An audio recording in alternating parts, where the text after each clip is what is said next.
Hi guys, it's Anton here from Niche Ranger. Hope you're doing well. So I thought I would record this quick video to give you an update on where I am at the moment. It's been a while since I've been in touch, and I'm probably going to move more towards video updates. I hope you enjoy video because text emails, they do take quite a bit of time to write. It always seems like you're going to just start bashing out an email and put it all together and just send it. It never works like that. It always takes quite a bit of time to put them together, which is why, with a busy schedule and lots going on, it does take a bit of time to get them out. So I really love video. I think it's fantastic. I think it's the future.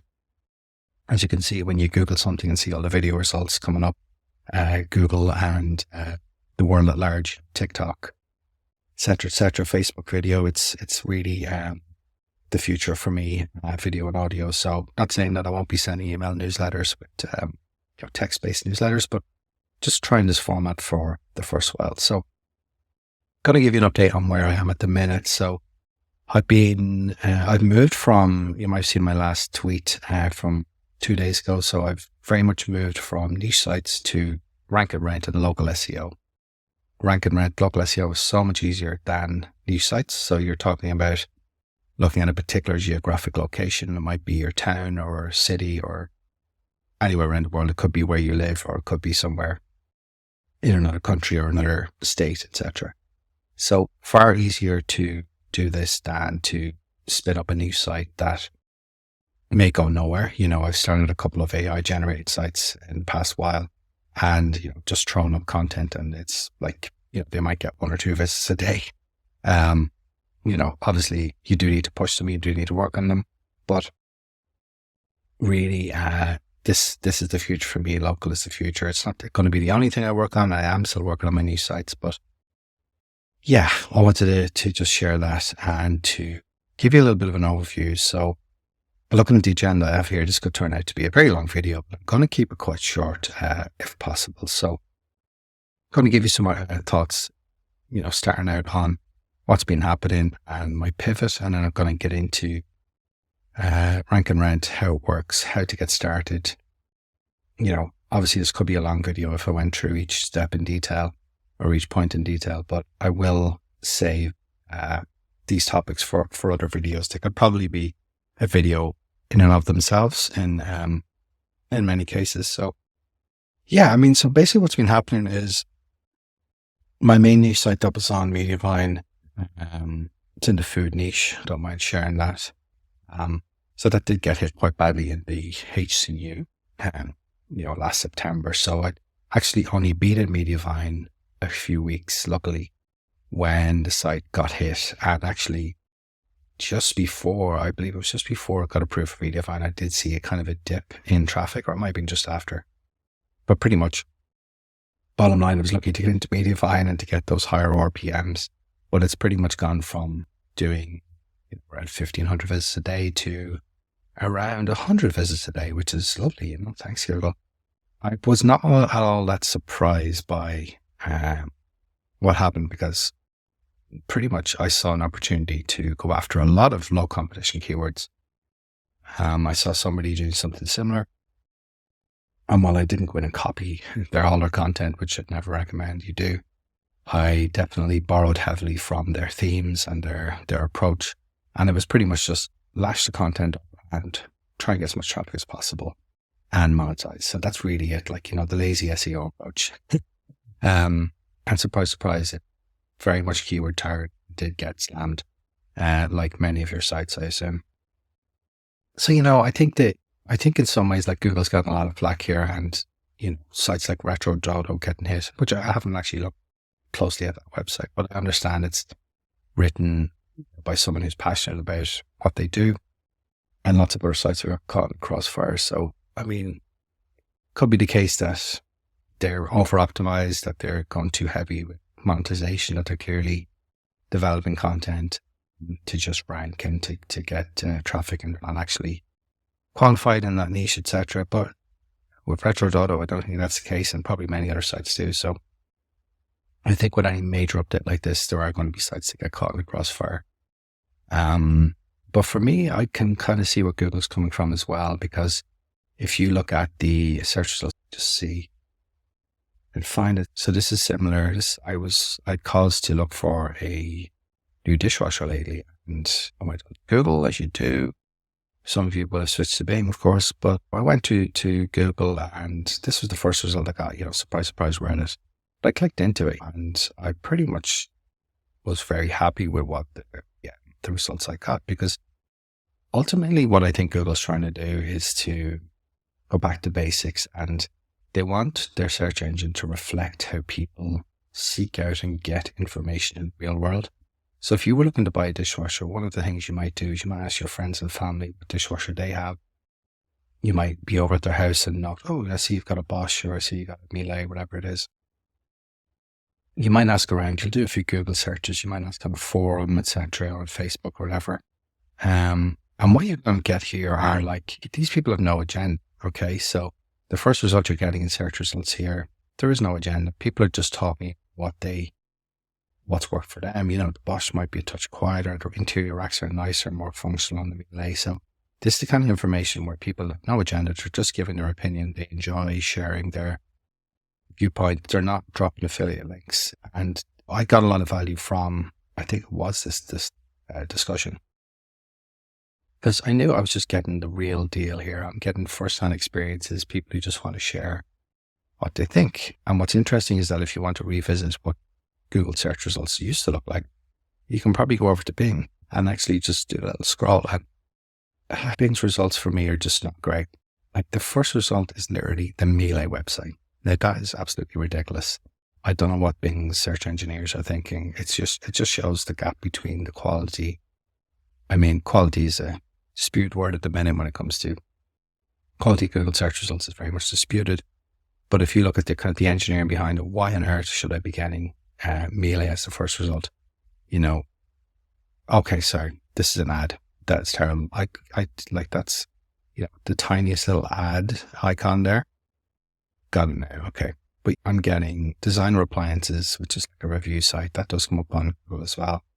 Another review site. Images. Buy direct, that's an ad. Wow, I can just about make it out. Amazon. Why am I getting Amazon here? Just a list of dishwashers on Amazon. And Miele again, and that's the end of the results.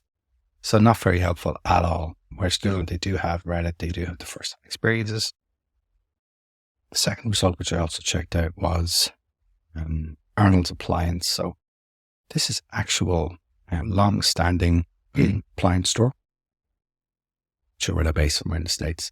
But giving me the lowdown, and it's really just talking about, that there is not an affiliate link. They're just providing information because they actually do stock dishwashers. They do stock the products. So that's why it makes sense for Google to pick an actual store, an actual business in this niche. Excuse me. To show up top, because they're not going to give a biased opinion. They're not shilling affiliate links. Not sure what's happening with this page. So it does make a lot of sense, really. It's hard to argue with that. So yeah. So anyway, back to what we were talking about. I've moved from niche sites. Basically, niche sites for me are a case of, if you're not prepared to really, number one, invest a lot of time and effort into building a content site, and number two, if you don't have relevant experience. So if you're setting up a gardening site, you're not a gardener, you don't have any experience. I mean, why should Google rank you over people who are doing gardening for 10 or 20 years, who have real passion for it? Same with home improvement, same with food, same with everything. There are only so many spots at the top, and they want to give those spots to people who genuinely deserve it. I see it also almost like a market stall, or like a market square. So think maybe hundreds of years ago, anybody could just walk into a market square and benefit from the passing trade, the passing traffic. People would just pile in no matter what kind of goods they had, no matter what quality the goods were, no matter their qualifications or certifications. They could sell, meat if they weren't butchers. They could sell, toys if they weren't experienced in the quality of the toys. You get the picture. So what I see now is it's kind of just like trying to weed all that out, and they want only the prime, authentic brands and people on there. And if you're not ready or willing or able to play at the big boys table, so to speak, and you're not going to have much success basically if you're not going to invest that time and effort. So moving on from that, what I've done as of first week of January, I said, right, let's get cracking. Let's do something different here, and let's give it 6 months to a year, really a year to really give this rank and rent a bash, like SEO bash. So I set up, as of now, I've got like over 30 registered domains. I've built out sites on multiple domains, probably got about 20, 25 live sites, way too many, but got excited by the opportunities and built them out. And my philosophy really is like, those sites can sit there and age and build up history, and time can pass, and there's content on all of the sites pretty much. Yeah, there's content on all of them, and they're moving up the rankings, and, you Google service plus location and they're coming up. So yeah, very briefly, getting started with rank and rent, it is so ridiculously simple, cost effective to get rank and rent on local SEO. You can pretty much get started with a new site for, the cost of your domain and hosting. So a few dollars, $4, €4, whatever. And then you probably have a hosting package you can add the site to. So, if you think about it, you could get 10 new websites up and running for less than $50. Ridiculous. And then content, you're talking about maybe 5 or 6 pages on the site. I can go over what kind of content you need in a later video. But you can do that for pennies with ChatGPT or Koala or whatever it is. So really all you need are domains and some content. And then obviously the ability to just submit to Search Console or not, and do some optimization as you go along. So the most essential factor with rank and rent is to just bloody get started. Just do it. Don't faff around. Don't overthink it. If you're just thinking about doing it or analyzing it or saying, oh, should I do this? Should I do that? Nothing's happening. Nothing is actually happening. You're not making any progress. You're not investing into anything. So just get started, just get the key principles down. Start with 1 or 2 domains, websites, and just get going. So I tend to find a good niche. So some of the niches will be ones you want to probably avoid, and others are good niches. So a good niche with rank and rent and local SEO is one where the competition isn't super high, first and foremost. So you're not going to be setting up a lawyer website or generally speaking, a financial advisor website, although we can cover that later. Have had some success there so far. But you're looking for niches where there's not too much competition, it's not too crowded, and where people generally need to get the job done soon. So example of a bad niche would be something like interior design, where it's not really a critical service, right? People could take 6 months to decide if they want to hire a designer or not. But something like roofing, laying concrete, emergency plumber, those are kind of niches where people need the service pretty much right now or very, very soon. And are lucrative niches where people spend quite a bit of money on a particular service. So even if you're only driving 1 or 2 leads per week, or even per month, at the start especially, then you can still do quite well, because if you can send a couple of leads per week to a contractor or service provider, and they end up maybe making $5,000 a month from one of your leads, and you're charged like $500 per month, that's a pretty good setup, okay? So there's quite a bit to think about when it comes to niche locations, but you're going to want to pick a city that maybe has, under 100,000 people. That's just a rough guide, because if you go really big, I know Jackie Chow was talking about selling a Physio Vancouver website, and Vancouver is just way too competitive, and he hasn't ranked at all. But if you look at, say, Burnaby or a suburb of Vancouver, or a city where there might be 100,000, 150,000 people, or even 50,000 people, you're going to find it much, much easier to rank. Same with, say, like, LondonPlumbers.co.uk. Don't go for that star now, but maybe go for a large suburb of London, perhaps, or a smaller city in the UK or the US. So good niches are things like, as I said, roofing, garden maintenance, um, something like sub niche of a big niche. So don't go for bathrooms, but maybe go for disabled bathrooms, mobility bathrooms, or pick a sub niche of a big niche, or else something like roofing or gardening, where it's medium or low competition in particular areas, and people generally want the service within a few days or a few weeks, up to maybe a couple of months. So, and it's not too competitive. So one question I had, someone on the FatFlex forum asked about this in particular. It's a massively common question with rank and rent. So should I set up, as I said, San Diego plumbers.com or plumbers.com/San Diego /New York /Tucson, Arizona, so should it be a site where it's focused on one location, one service, or one service and multiple locations where you can build out multiple pages? And there is no right or wrong here. For the easiest way to get started and the easiest way to start ranking is to pick a site with a single location. It's going to be much easier to rank, TucsonPlumber.com versus plumbers.com/Tucson. Because it's focused, the single location is focused on a single location. You're telling search engines this is focused on this location for this service. So that's going to be more powerful. It's going to be easier to rank than more general site for a service with multiple locations. And what you'll see if you do some searches, you'll find that for a particular service, let's say roofing, roofing plus location, you're going to see particular sites that are specific to the location outranking sites that are more directory based. So I've done both, and I'm actually having success with both. So I'm actually having more success in a particular niche, in the gardening niche, with a multi-location site, and then with specific location-based sites. And one reason for that is that you can achieve more coverage with multiple locations. You can spread your wings a lot more. You can develop content that is, come to content in a bit, but like if you want to say, like, how much does it cost for a roofer?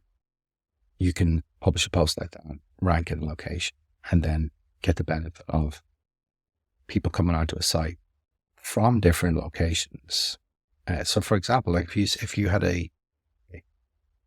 went, say, roofing San Diego, and you say, okay, I want to get traffic to this, I need to develop some content, and you can see people are asking the question, how much does a roofer cost? Or how much does it cost to repair a roof? Now, if you publish that post and start ranking and you're roofing San Diego, the people landing on that site are going, oh, this is great information, but they're not in San Diego. They're in New York, in Texas, right? They're not going to be hiring a roofer in San Diego. But if you had roofing HQ and the same blog post, just people can come in from all different areas, different cities, and get the information, and then you can have a contact form underneath saying, need a roofer, enter your location, send us your inquiry, and then you get the inquiry at the other end, and you can then match the person's query to roofers in the location. So you can see how there's so much more scope. And you can rank for multiple locations and rank for multiple topics that can serve multiple locations. But starting out, I would recommend Roofer San Diego approach, single location. The easiest way to assess the competition.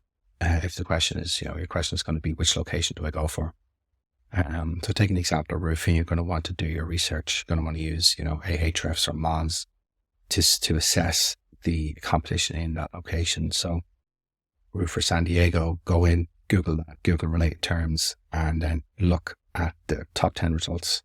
See, is it full of like Google map listings, where one thing you want to avoid are results where a company is ranking in maps and also ranking in organic. That's what you want to avoid, because they're kind of dominating the page. You ideally want niches where there are lots of people on page 2 of the map results. There are lots of kind of directory type sites like Houzz and Angie and Yelp, etc., directory sites that are just general massive websites that aren't specific to the niche. That's gold if you can find those. And then you want also sites that are local businesses that don't have many links. So if you see, go to Roofer San Diego, I haven't Googled it before, but if you see, John's Roofing, James's Roofing, Acme Roofing Company San Diego, and they've all got like hundreds of backlinks to their pages, that's going to be tough to outrank them. How are you going to outrank them when you're coming in green with 0 links? So you really got to do your research there. But you could move out to a suburb of San Diego with a good population, maybe 40,000, 50,000 people, or even fewer. And you could see that, okay, a lot of these businesses don't even have a website. They're just listed on directory sites, or they've got 0 links, or like 2 links, or they've got very low authority links. And you could have some rich pickings there. So yeah, choosing a good domain, exact match works really well for me, Roofer San Diego. It can also be a partial match domain, but exact match domains certainly do have a lot of power at Google. Getting traffic, it's enough. My first site ranked purely based on targeting a low competition area with just an exact match domain. So come back to Roofer San Diego, I managed to rank it in about 10 days for that term, without any backlinks at all. I think I had maybe a few pages on the website, and that was basically it. So it was just off the back of the exact match domain in a low competition area. So I would definitely recommend looking at exact match or partial match domains. You will get traffic just from that, and might not be very much. You're going to need content on the site, services pages, about pages, contact page. So this area here I'm going to probably leave for another video. But essentially what finding a business owner is all about, okay, who's paying for leads? Ideally they're advertising on like Bark.com or Home Advisor. They're paying for leads. That's a sign that they want the business, that they need the business, that they're maybe looking to grow further. And you could be the perfect partner for them. If they're running Google Ads, that's a good sign, but it's better to find the 2 best candidates really are sites, businesses that are on paying for leads on Bark or Home Advisor, etc. Or who are like on page 2 of Google or on page 2 of Maps results, because they're not going to be getting the exposure that they need, that they want. So paying for leads is a great sign. Page 2 of Maps, page 2 of Google is probably second best, because they might just be happy with the level of business they're getting. If you can see they're not advertising, maybe they don't need more business, or they don't want more business. So Google Ads, if they're bidding on Google Ads, it could be good, but at the same time, think about it. If they're paying for Google Ads, they're already paying for leads that are, if they're up top in Google, why do they need you to give them more leads when they're already paying Google and getting leads from them? So yeah, just consider that. So that's how you find them. This is not a business to get into if you don't like getting on the phone. You need to get over yourself, get on the phone, and just talk to another human being. They're just like you. They're just another person. You're just trying to help them so you can help yourself. You get on the phone, you explain what you're doing. You say, hey, I've got a website that gets some leads in the gardening niche. Would you be interested in me sending you some? Give it a week or 2 and then we can have a chat and see how it's going. Just keep it really, really simple. Contracts and agreements, you're going to want to nail down in writing what you are proposing and how it's going to work, how you get paid, when you get paid, what you're doing for the business owner, when you can both opt out of it. It's nice to just say, we can both opt out at 30 days notice for any reason. Keep it nice and simple and clean, so they don't feel like getting into this big obligation or big agreement. And that's really it. That's like a whistle-stop tour. I want to keep this video under, at 25 minutes tops. But I'm going to come back with more content, and please do hit subscribe. Please do like this video. It's taking me a bit of time to do. It'd be really helpful for you to like it and to subscribe. And also, most of all, leave a comment, drop a comment under the video with what you'd like me to cover next. It can be on this list to go into more detail, anything on this list, or it can be something new or different. But please do leave a comment. Appreciate it, and chat to you soon. Thanks.